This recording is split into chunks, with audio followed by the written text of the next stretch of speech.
The United States collapsed in the 2020s and 50 new countries were added to the world. The states of New York and New Jersey are the center of attention and population in the former United States. The city of New York is the largest populated U.S. city, but when the United States collapsed, a lot of problems started to occur. New York had a high population and needed to control it, so they decided to ban residents from New Jersey from entering New York City. This angered many New Jerseyers, as many northern New Jerseyers were in New York City. This put New Jersey in a desperate situation. Their economy would crash without the employment of New Jersey's workers in New York City.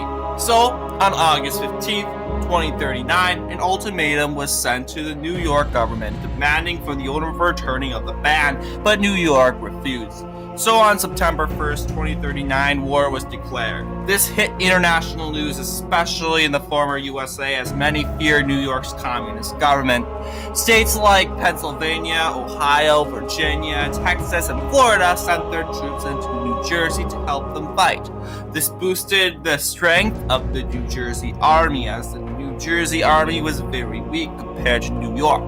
For a month and a half, there were just clashes on each other's borders, nothing too important. But on October 28, 2039, New Jersey's army broke the border and entered into New York. On October 31st, New Jersey sieged New York City. The Battle of New York City was the bloodiest and biggest battle fought in the former USA. Millions of civilians were dead after the battle.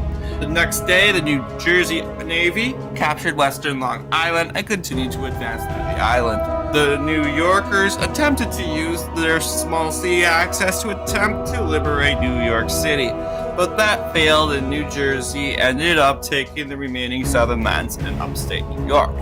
With too much casualties, New York would make a humiliating sacrifice and surrender to their greatest rival. New Jersey would take New York City and rename it New Jersey City, and a chunk of southern lands in New York. The world was shocked how a minor state beat a superstate in 2 months. New York fell in humiliation. This boosted conservative popularity in the state as waves of protests started to occur in New York, starting the New Yorker Civil War.